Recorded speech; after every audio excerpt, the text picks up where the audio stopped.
powered by Riverside FM. Welcome to Marci Talks Money and Life. I'm your host, Money Marci, and this is my final episode of season 1. So I brought back my friend Caryn Martinez, the serial entrepreneur and owner of Peppy Paw's Play Yard, to help me kind of wrap up what we did over the season, talk about the people that we've met, the wonderful guests I've had on the show, and just kind of odds and ends. So I hope you're joining us. And here we go. Hi, Caryn. Hi, how are you? You were in that first episode. You've seen how far I've come, I hope. I listen to all of them. I think people don't know that I listen to them as soon as they come out. On Wednesday mornings it posts, and I will hear from Caryn by Wednesday evening, Thursday afternoon at the latest, what she thought of the episode, what I could be doing better, how fabulous my guests are. So we're going to just kind of wrap up and talk about all the people that I've had. That first guest, she was something else. What do you think? I wonder what people thought when they learned all the things I did one after another. That might have been a little confusing. Well, but if you listened later on, you saw I had some other people that had wide and varying careers as they figure out things and make changes. You know who made a lot, this is to me really fascinating, who did a lot of changes was Alex Green. You recently interviewed him because he was going from music into construction and then back into being a music producer and then a TV producer, and just I love the way he did that. He would just take these big swings. He would just say, okay, done with this, just completely shut it down and take a swing at something different. Yeah, though some of the times he did that because there were challenges and he had to move on and find something new, not necessarily, okay, I'm bored, let's try something new.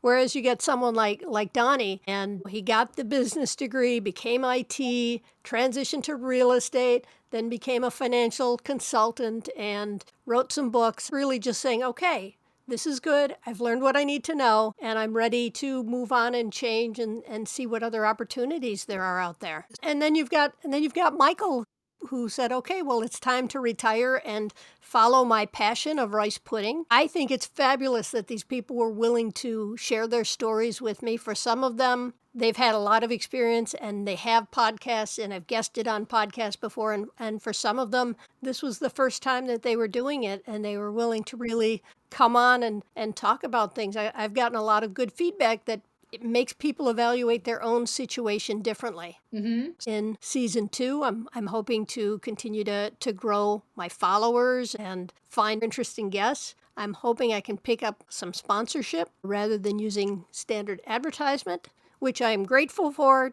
Don't mind me, but I would love to pick up sponsors who say, hey, we really like what you're doing. Let's support you. And Caryn got to hear our theme song for next time. We are going to have music on our opening next season, so I'm excited about that. Original music done by musician Marci. Well, no, played by the house band. And I guess I don't say this often enough.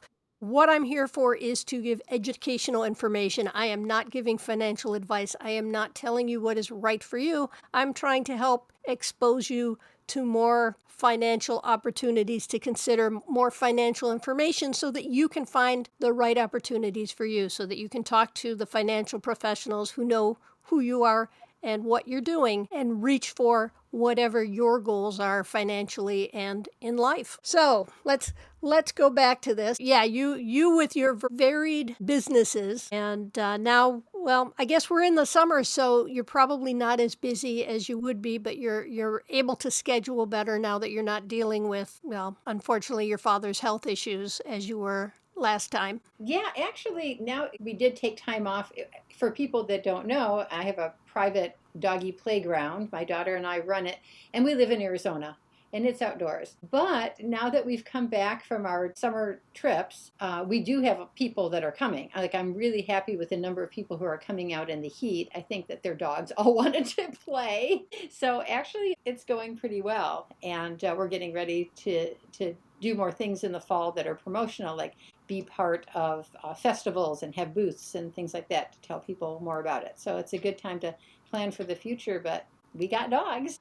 I think that's awesome. It's hard when you are a relatively new startup and then things happen in life in the world that kind of derail your plans, and your father had gotten sick shortly after you started, and that changed your focus for a while. So I'm glad that you are back on track with that. Yeah, it really helps. And some of your guests also had some similar things happened as well. So it was nice hearing how they handled that. Like Pudding Guy who had the house fire. I don't think he probably wanted me to call him Pudding Guy. Michael Farino, the website is Pudding, as Yeah.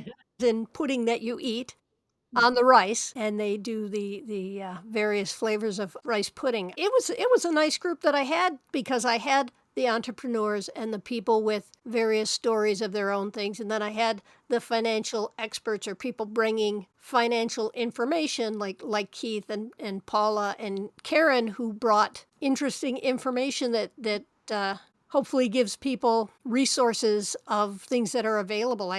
Obviously we talked about divorce with Keith, and fortunately that's not something I need to know about, but I did have a couple of people reach out to me saying, wow, I wish I had known that, and things for me to consider as I'm moving forward. He had great cautionary tales. The stories that he told were actually really interesting and entertaining, but they were good. So even if you're not going through a divorce or thinking you might have one, you could kind of gently steer people that that to think about some of those things. Right. I mean, that's the information. I mean, that's such good information. And what happens is when you're going through a divorce, you don't necessarily think to ask questions. And if you don't ask questions and your lawyer doesn't realize those are areas he should ask questions about, there are things that just might not get brought up. So it's good to kind of be aware of all those things. And Paula, I love talking money stuff with social workers, because so much of money becomes emotional and becomes this problem, whether it's in relationships of communicating with each other, or your personal stuff that you deal with, and your own baggage about money. So I love talking to people who we can kind of bridge that gap. I related so much to the things that she was saying. One of the things that Paula had noticed as a social worker is that people will talk about really personal things with their friends, except money. They will talk about their sex lives to their friends, but they won't say, I'm having trouble figuring this out. I don't understand this thing about my paycheck or my taxes or this banking thing. And without people talking to each other, they might miss really helpful things that you don't even need a professional to know, that your friends might know. She gave the example of, she originally didn't know that her mortgage lender could take care of paying property taxes for her, making everything easier. That she learned from a friend. So she talked about how people really should talk about money with each other more. And what I remembered is that I've been an employer of people and I've been a dance teacher. And in both of those cases, people would come up and tell me terrible things that had happened about their money and other bad things in their life. As a dance teacher, it's kind of confession syndrome. I'm a teacher of some sort, so they feel like they can tell me, a stranger who has some kind of expertise in something that makes them feel better. But also as somebody, and I'm not just talking about employer when I owned an entertainment agency, just like employing people who take care of the yard at Peppy Paws, or Leah and I that pay people that are contractors that do things with dogs and horses. So many people are really struggling understanding banking, especially online things. So many people getting locked out of Venmo. They're like, how did I get locked out of my Venmo? I can't accept payments. There's no way to pay them. There's all these things that are happening, and I don't know if they're actually telling friends and relatives who could help them. They're just telling us. And I really can't ask them for their financial information to help them out. That's not appropriate. Right. Figure out how to get back into their Venmo. Anyway, I related a lot to what Paula was saying. What they have to do is talk to their friends, and people exchange ideas and say, oh, I read this, or I've been doing this, or this is how I took track of my budget. And it's not a stranger, it's your friend. Yeah, that is true. And then Rahul came on, and, many kudos to him, because he came to Canada from India and then found going back to India would have been a financial struggle, because he came here to go to graduate school, and the things that he learned wouldn't necessarily transfer the same way he had hoped, because culturally and the way the business works in there. And so he's looking at finding ways to create financial freedom. I think he's got on Instagram and other ways that he's trying to create a following. I think move into potentially some financial services where he can help and encourage other people to bridge the gaps of controlling their own financial future. Yeah, and I think he also is trying to do this for himself as well. After he had lost a job, he didn't want to be beholden to an employer. He wanted to make sure he had some other way that money was coming in for him, money to invest and have. It's not, dependent upon a paycheck. I totally agree. We've got to do it ourselves by aggressively saving and putting money away, and that's what he's working on doing, and that's what he's encouraging people to do. So I think that's awesome. And then after him, we had the other Caryn. Oh, yeah, that was very interesting because she helped people that should they be on disability or how can they return to the workforce? She really tries to get people to be able to switch what they can do after they have something devastating that happens to them so that they can return to the workforce. Right. And because she's a forensic expert on these things, so she goes to court and helps not just the individual in the counseling part of it, but legally, hey, this person can work, this person can't work, this is what they are able to earn, this is what they're not. I mean, it's fascinating. I never knew such a career existed, and after talking to her, it's like, well, of course it does. It has to. Someone's got to do these things. I'm glad they're bringing someone in that has both the financial and the counseling and to put it all together to determine this, because I'm a financial person. I can look up the numbers, but I can't necessarily say what this person is capable of doing, all the aspects of that. So I hope I never need her, but I'm glad to know she's there. She has 3 careers in one because she helps the people who want to be employed again. She helps the employers and then also helps people. One example that she gave is a caregiver of somebody who's disabled and to find out how they should be compensated for that. That's another thing she can evaluate. It's amazing the things that I'm learning by having these guests on my show, and she's someone I know. I mean, not as well as I know you. You're my longest term knowing you in my life guest. I'm not going to say how long, but I will say high school. And because I have to behave with you because we have those stories on each other. I think you have the more she was crazy stories than I do. I have the more long-suffering Marci. You are too kind, and I appreciate that. And then there was Julieta, and she went through debt consolidation twice and learned about financial literacy along the way and is working to build her money muscle. I love that term, money muscle, of managing it and taking control of things and making the decisions that are best for you. She's another one that had to do a lot of evolving over COVID when her kids came home from school, and now she's homeschooling and very active in that. I love the pivots that people do. I mean, I just think it's so tremendous to see what's out there when people feel they're stuck in their situation and have an opportunity to learn, wait, there are other things to consider. There are people who go through big changes. She was talking about how she became financially literate and took control of her own money and the things. So she started out by saying that she, like a lot of people, was worried about paying all the bills but not saving anything for herself at all. And what she said, which is really true, is that when she started to save even the tiniest bit amount of money each month, it helped her trace where her money was going to, because it's difficult to do nowadays. And that's what I really could understand very well. With so many different ways that you might buy something and not get it well labeled back, like on a credit card statement, or buying things from Amazon, which could be anything, or subscriptions, which come from these different places and are charged to you in different ways. Those are all things that are harder to trace than they ever were. And so that's why I was like, yes, that is really true. That is something that people have to really do. I personally just made my own Excel spreadsheet for that. None of the tools that I tried. Remember, Marci was even asking you, is there a good tool? There was not. I had to do it that way. But can I say the few things that you had suggested that I thought were really good? Oh, please, give me all kinds of compliments. Tell me I'm wonderful. Go for it. Well, There were two things. One is you literally had the term I hadn't heard before, which was money dates, which I really liked. That was when family, it could be a couple or a family, get out of their house and go somewhere more neutral to regularly talk about a combination of their calendar, what they're doing, and their money. Like, what are we going to really prioritize and spend on? What can we do?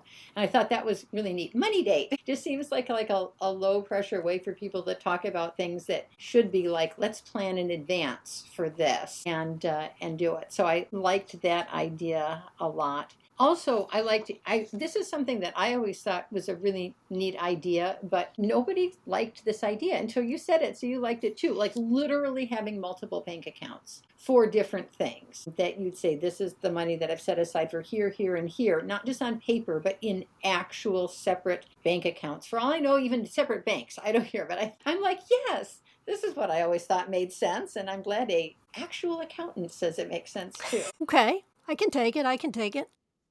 Well, and then next was David, who is he's from Colombia. He's a business English coach, among all the other things that he does, and he helps non-native English speakers to improve their business communication. And we don't realize it because we're both American. We were born here, and so we might need to learn particular words if we're dealing, if I have a client that's in a medical field, I might need to learn particular words to understand things that they're doing that might impact their finances. But I don't have to worry about some of the other things that non-native speakers have to learn.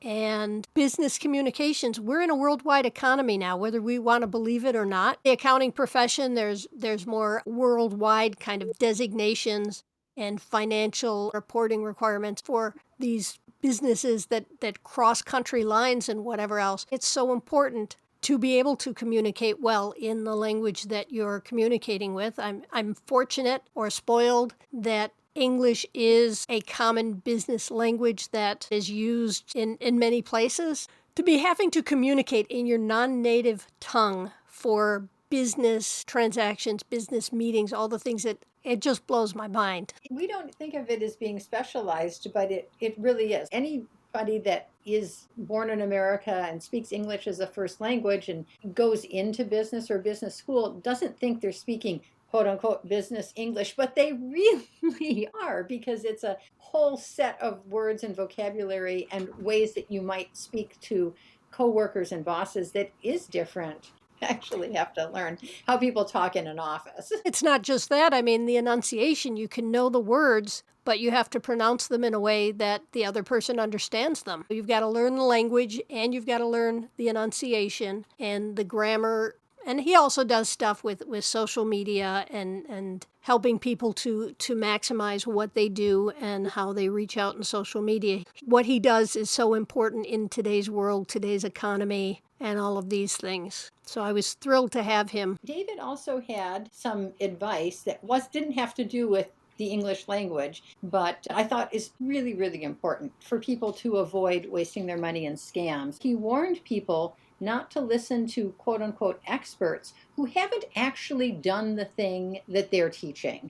He says, do your research. Do they really have experience? And also warning about people who promise fast results, because generally it's not that fast to become successful at something. You can have it good, you can have it fast, or you can have it cheap. You can't have all three. Sometimes you can't even get two, depending on what it is. But, he is all-encompassing the things he does with social media, with the internet.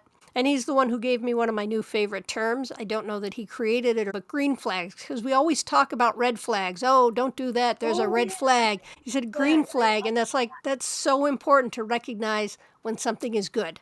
One thing that he was saying there, be careful of the people who promise fast results. It goes in really well with the next guest that you had, Scarlett, because Scarlett was also telling people, hey, there's nothing wrong and many, many things right with keeping your original job and paycheck while you're building whatever you're dreaming about, your business or your nonprofit or whatever it is, it's not going to happen overnight. It's going to take a while and be financially secure while you're starting to build it. I think, yes, that's true. And so anyway, that was, and then you'll probably introduce Scarlett next, but she was the next guest. And Well, I love when they flow together naturally like that. yeah. Yeah, I like Scarlett was sure she was going to be a chef and was doing all this culinary things, and then her culinary coaches said, "Yeah, but you're not going to make any money. You might want to look at something else." So she pivoted before she even started. Mm-hmm. And I think that's eye-opening, because so often we know what we're going to do, we're sure what we're going to do, and sometimes we just get stubborn and someone gives you advice and says, this isn't really the best idea for whatever valid reasons. And just because you end up still doing it, if you take your time and consider, just because someone else says you shouldn't do it for XYZ doesn't mean that they're right and you're wrong. But if you don't stop and consider it and evaluate, hey, these are my goals, this will take me there or it won't take me there or whatever else. So I think that's valuable to hear. And she did get her business degree, and now she's teaching coaches, and she'd been working in the restaurant, and that was such a great conversation. I didn't remember that she was still cooking. I don't know that she's still cooking, but I meant as she was initially building it up. And, I think people need to hear that. Yeah. I have this business. I'm going to build it. I'm going to put in my 100% to it, but I'm still going to put in my 20 or my 40 or my whatever percent I need to, because I need to keep the door open. If I only work on my business that I'm creating, I've got 6 months, a year, I've got whatever worth of funding. But if I keep doing this part-time, then I can stretch myself out. And some businesses, some things that you create might need 1,000% of your time, and there really isn't anything extra you can do during that time. Other businesses need the lead-up time to build your reputation, to build your connections and whatever else, and you're better off not doing them for 1,000,000,000% of your time so that you can give them that lead-up time, so that they have the opportunity to grow it, and you have the opportunity to still put food on your table, because I don't know about anyone else, I like to eat. I am a hobbit. I was just thinking, I wonder if lead up times to business launches haven't stretched longer now, because getting the word out to people relies so much now on social media and social media following, which takes a while to build. I kind of wonder. I don't know the statistics about how long it took to get the word out about businesses before compared to now and get people interested in them.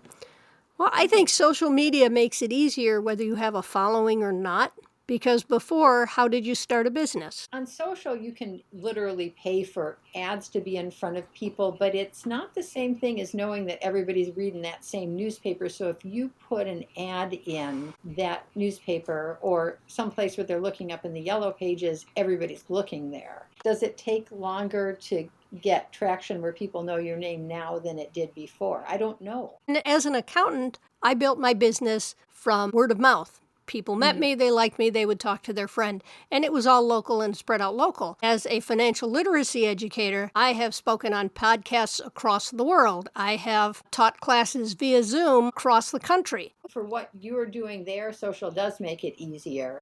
We're assuming that it's faster. I don't know. It's such a different world with the internet than it was before, and with Zoom and with social media, TikTok, Instagram, all of these things. It's just a different world. There's no other way to say it. Okay, next up, my good friend Frank, the musician accountant.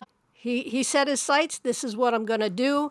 He was working full time, so it's not like he went to college and at 22 he had his degree and kept moving on. He took his time and went through. He needed some time off from high school to college to get moving again and whatever else, but he is now, and has been for a number of years, doing the accounting thing. He's still doing the music thing and doing well at it. And a big schedule, because I looked him up and they're playing all the time. Well, they're great. They're a great band. I've gone to hear them a number of times, and caught him solo and caught him at open mics. Music is his passion, but he likes keeping the lights on, and he's got it balanced. A lot of people don't necessarily find the way to get it balanced as well. What I really like about that is when he was telling the story about going back to school to become an accountant, and he was playing music professionally. He says, I got through school by setting aside 1 hour a day to study. He did not say, I was setting 1 hour a day away for music. So many people would not have done that. They would have dumped the music career. So I loved that he was like, nope, that thing is, I'm going to carve out the time for studying for that. I really liked that.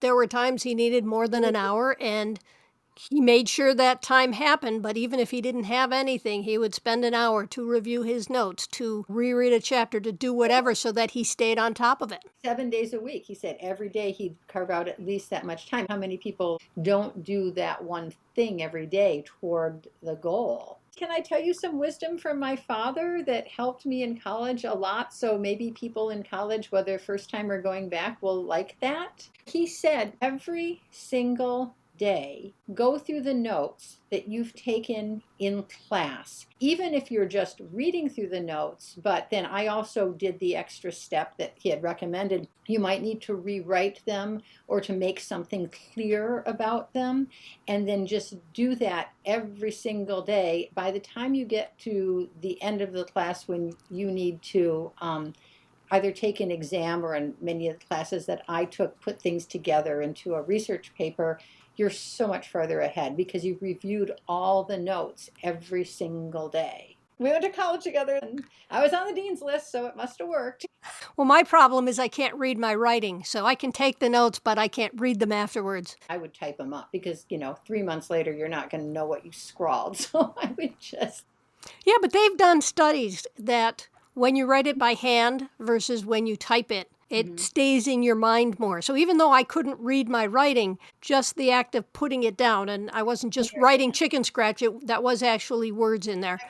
I was writing by hand, and then I would retype them. Yes, for people that don't know, back then there was no way you could type in class because you'd have to take a giant typewriter with you. Or I had one of those K-Pro computers, a portable quote-unquote computer that weighed 25 pounds and had a tiny screen. I remember those portable computers. They were heavy. They were not going to class with you. I did take them to the library, though. Those teeny tiny screens, and it either had orange writing on a gray background or green writing on a gray background, and those were the color choices. That was the exciting part about it. Moving on to Otis, who was just fascinating. I can only hope to do as much as what he's done so far, and he has not done by any means. He's got a degree in broadcast and an MBA, and he does sales and testing for a screen reading software, and he helps adults who are newly vision impaired, and he's a podcaster, and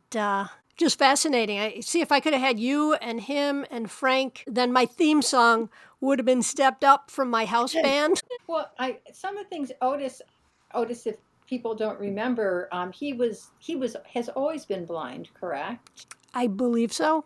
I believe that he had always been blind, and he could have just kept on with just doing music all his life, but he goes, no, I want a career. I want to go and do this. And what he started before they had computers and screen readers and things like that, when everything was in Braille. And what he did that was so important to so many people is when he got the job at the company Freedom Scientific, which makes the JAWS screen reading software. If anybody knows anybody who's visually impaired, they're going to be using JAWS. It's like the number one thing that is everywhere. I have a neighbor who's blind, so I know these things, and she does computers as well.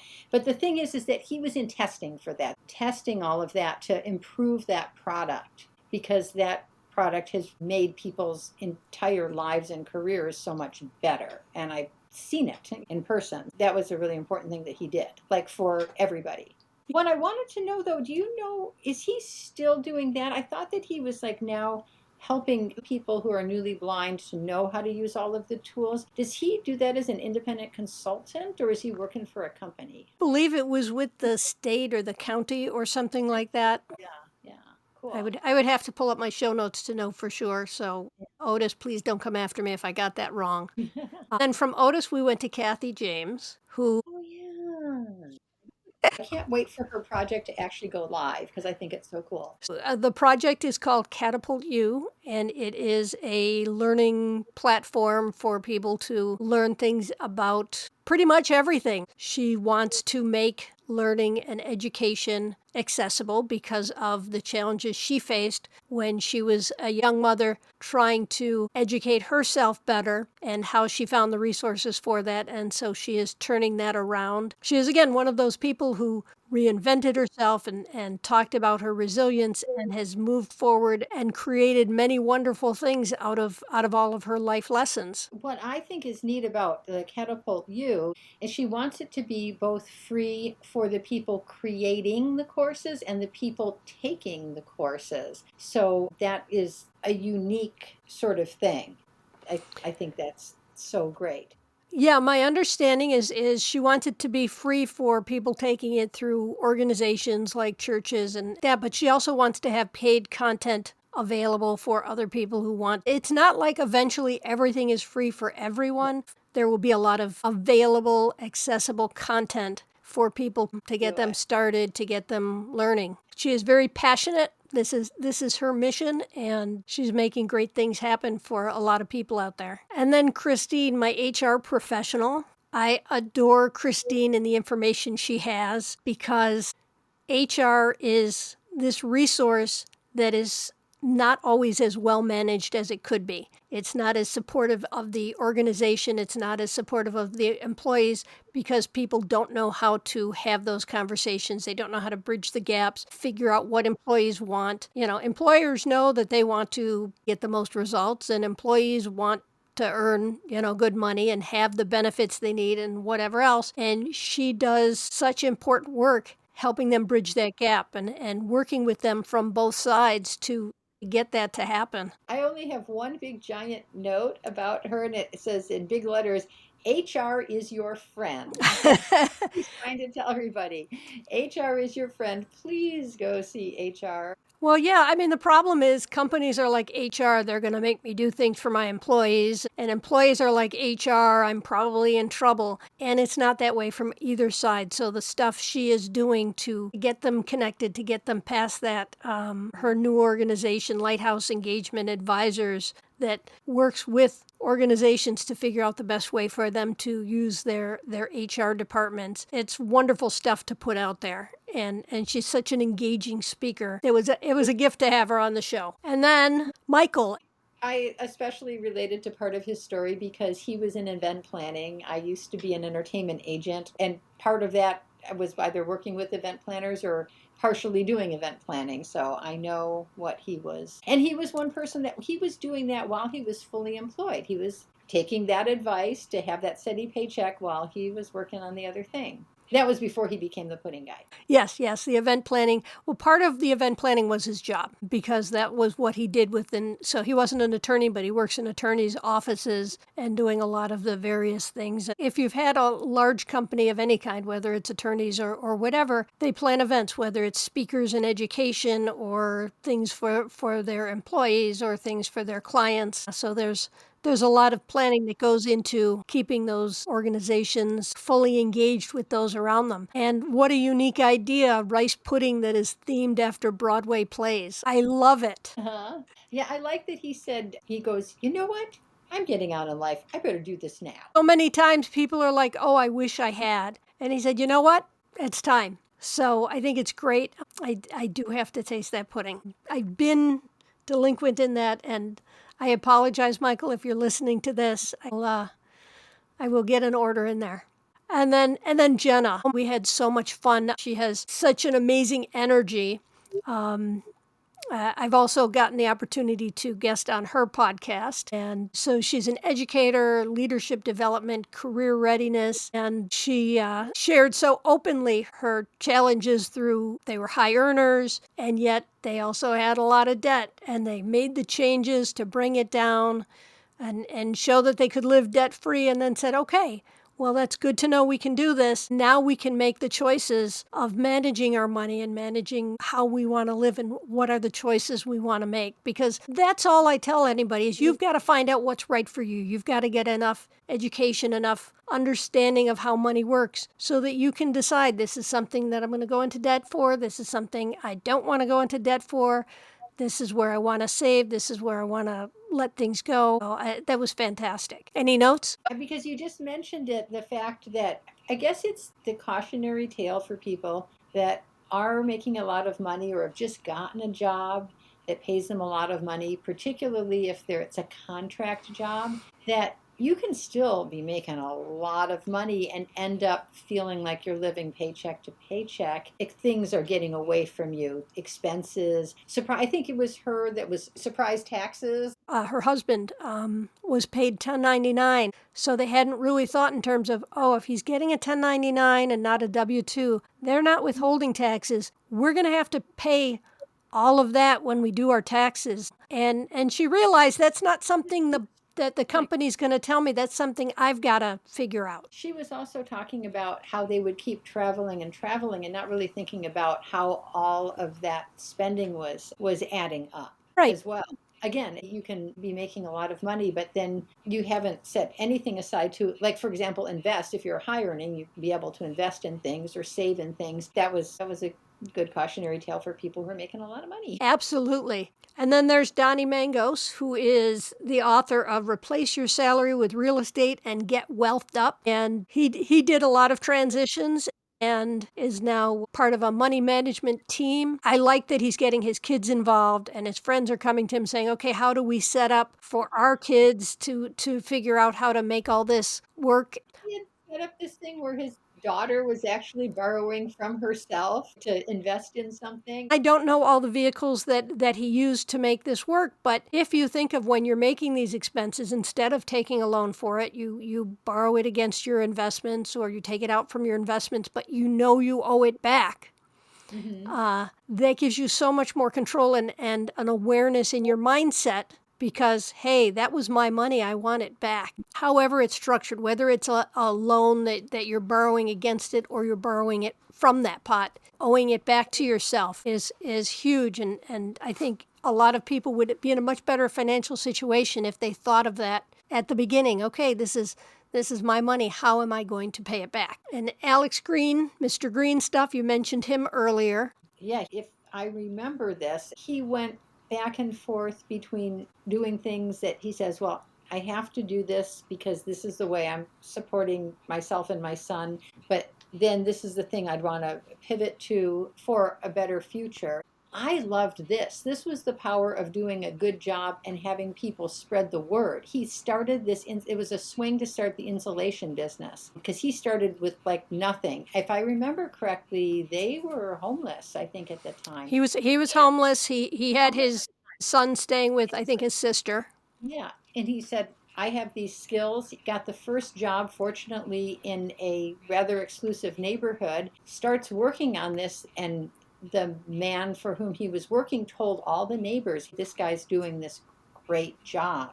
And so he got some good jobs right away. And also when he decided, once that business was successful and he decided, you know what, with the urging of friends, he wanted to get back into the business side of music. I also like the fact that when he shut that business down, which apparently he did really rapidly, found buyers for everything, he found places for all his employees to work. He didn't just like lay them off. He went and found other jobs for them, which I thought was very cool. Well, he talks about how there was always someone there for him when he needed them, whether it was his late ex-wife when he injured his hand, who encouraged him to learn to play the guitar on the other side, or this guy networking for him when he did a job. He liked his work. He liked his work ethic. So he found him more jobs to do. When he wanted to go into music producing, he had someone help him pick out wines and all of these things. He's always had people there for him when he has needed them willing to step out, willing to network, willing to emotionally support whatever, and that he's trying to do that for others as well, that he did it for his workers, that now he wants to get into being a resource for people going into various things. I love the story about the young woman who approached him, and he said, when you figure this out and get moving forward, you're going to find the thumbprint on your forehead is your own thumb. That, we get in our own way. We get in our own head all the time. And I love the fact that he was just very bluntly, okay, we can figure this out. It's all there.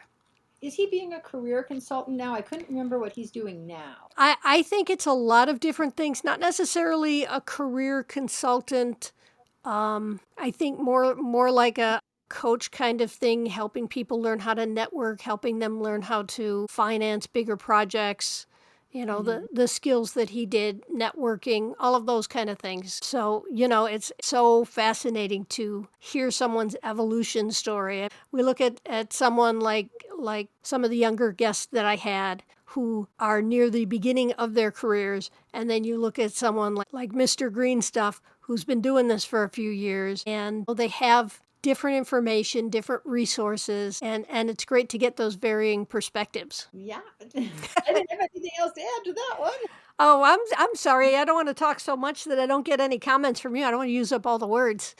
And then my double guest, Carol Lempert and Scotty Watson, and they are theater kids. They are theater adults. They are people who came from this performance background, and they still perform, both of them, in different ways and different things, but they're also using those skills they learned doing that on stage, being comfortable on stage, being able to present information, being able to coach other people to present information. We had a really great conversation talking about gig work and diversifying and your personal brand, and of course, one of my favorite topics, spreadsheets. Besides the good points that they made in a very entertaining way, but the good points that they made about what somebody with a theater background can do for your organization, how that sort of person might really help it.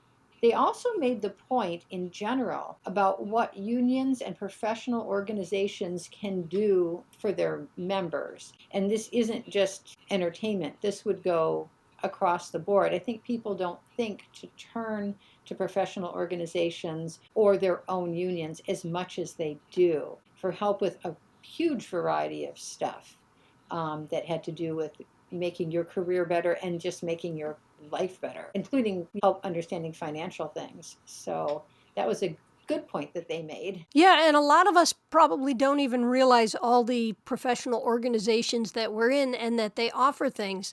As a CPA, I'm in CPA organizations, and I can get discounts on various things by letting them know my membership number and whatever else. And that's true of a lot of organizations, whether it's answering questions or having discounts or helping you to network and make connections. I feel like I've overused the word important, but it's important to know that these resources are out there and that you have access to them. I've seen it firsthand in music because one of my clients, people probably don't remember, of the things that I do and still do, is managing websites, just keeping them afloat while keeping them going in the background. One of my clients is the Phoenix Musicians Union. I think a lot of the people, hopefully you have a lot of fans that are in music, because you have a lot of guests that way. All of the classical musicians belong to it and use it all the time. But I think a lot of times the jazz musicians, pop musicians, and everything don't think about, if I join that, look at all the help and networking and things that they can do for me. And so pop musicians, jazz musicians, think about being involved in your local music union. Don't make it all the classical people. Classic people are wonderful. We are not in any way digging on classical people. They all belong to it and participate all the time, and the rest of you are missing out, is what I'm saying. You and I, we met because of classical music, musicians. We love you. What's a little Dvorak between friends? So I think we've covered the gamut of the season. Caryn, what do you think? How'd I do for a first season? Well, Since I'm the one that listens all the time, I obviously liked it. This is not a paid sponsorship. I didn't threaten her. I didn't anything. She's safely in Arizona. I'm in Michigan. I am not in any way twisting her arm for the endorsement. I found it, all really interesting, even when it wasn't my personal life thing. It was still really interesting to hear all of the stories and the things that people did and all of that. And then I learned stuff, and then it reminded me of stuff that I really should know. Well, that's okay. So hopefully we'll have some new and wonderful guests coming up this next season, and to go with my theme song from the house band. And if you're listening, consider being a guest. I know that there's people I know that Marci would like to have on that are like, oh, I don't know. I personally know the people that are going, oh no. It's relatively harmless. It doesn't hurt a whole lot, and I try to make you look good. And it's radio. Nobody can see you or anything. Well, the only thing is if I put a short snip of a video on social media to encourage people to listen. She's filming you. What is she going to do with it? Any final words of wisdom before I wrap up? Oh boy, I think I said all this stuff. It's hard for me to give you words of wisdom because I am not a podcaster. I just appear on podcasts and radio shows. You're here as a listener. You're here as someone who hopefully enjoyed the show. You're here as someone who listened to all the episodes. So this is where you tell people to catch up on the episodes they missed, and there won't be a quiz. And decide you want to be a sponsor. Yes, that would be, as a listener, I would really like to hear Marci go, now my wonderful sponsor is, and I can't even think what it is, finance books or shop at Fry's grocery store. Everybody wants something that has to do with what they're listening to. Like, buy my pudding. Oh, you are too funny. Listeners, thank you so much for stopping by. I hope you enjoyed it. I hope you will share it, follow if you're not doing so, and tune in next time. This has been Marci Talks Money and Life with my special guest for my wrap-up of Caryn Martinez from Puppy Paws Play Yard. And thank you for listening to Season 1. You got this. See ya.